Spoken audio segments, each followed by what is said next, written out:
ছুটি শেষে চট্টগ্রাম বিশ্ববিদ্যালয় ক্যাম্পাসে আবারও নির্বাচনী উচ্ছ্বাস শুরু হয়েছে।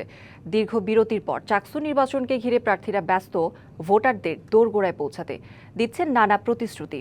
এদিকে নিরাপদ ক্যাম্পাস গঠনের প্রতিশ্রুতি সহ ২২ দফা ইস্তেহার দিয়েছে সার্বভৌম শিক্ষার্থী ঐক্য প্যানেল। দুর্গাপূজার ছুটি শেষে শিক্ষার্থীদের পদচারণায় আবারও মুখর চট্টগ্রাম বিশ্ববিদ্যালয় ক্যাম্পাস। পূজার মধ্যে হলে ও শাটল ট্রেনে প্রচারণা চালালেও তা ছিল সীমিত পরিসরে। তবে ছুটি শেষে শিক্ষার্থীরা ক্লাসে ফেরায় তাদের কাছে ছুটে যাচ্ছেন প্রার্থীরা। ফলে আরও গতি পেয়েছে প্রচারণা। পুরোদমে মাঠে নেমে পড়েছেন প্রার্থীরা।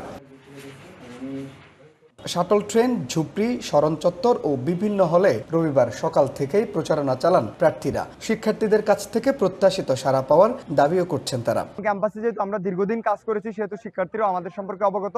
তো আমরা চেষ্টা করছি তাদেরকে তাদের কথাগুলো জানার এবং আমাদের কথাগুলো তাদেরকে জানানোর। এবং আমরা প্রতিশ্রুতি দিচ্ছি যে আমরা রাষ্ট্র এবং বিশ্ববিদ্যালয়ের প্রশাসন আমাদেরকে যে অন্যায্যতার ভিতরে রেখেছে, যে অবিচার আমাদের প্রতি করেছে, অবহেলা করেছে, সেগুলো যেন আদায় করে দিতে পারি। এদিন চাকসু ভবনের সামনে ইশতেহার ঘোষণা করে সার্বভৌম শিক্ষার্থী ঐক্য প্যানেল। চাকসুর সভাপতির ক্ষমতা বিলোপ, শিক্ষার্থীদের মৌলিক অধিকার, আবাসন সংকট নিরসন ও নিরাপদ ক্যাম্পাস গঠনের প্রতিশ্রুতি সহ ২২ দফা ইশতেহার দিয়েছে তারা। আমরা প্রায় ২২টির অধিক ইশতেহার আমরা আজকে উপস্থাপন করেছি এবং আমাদের প্রথম ম্যান্ডেট হচ্ছে আমরা প্রথম সাধারণ সভায় সভাপতির ওইসব ক্ষমতা বিলোপ করব যেগুলো শিক্ষার্থীদের অধিকার হরণ করতে পারে। পাশাপাশি আমাদের প্রক্টোরিয়াল বডিতে আমরা মনে করি এইরকম সেন্সিটিভ ডিসিশনে শিক্ষার্থীদের প্রতিনিধিত্ব থাকা উচিত।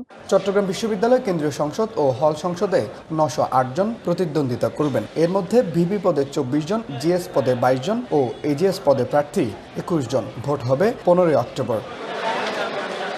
Mujibul Haque, DBC news, Chittagong.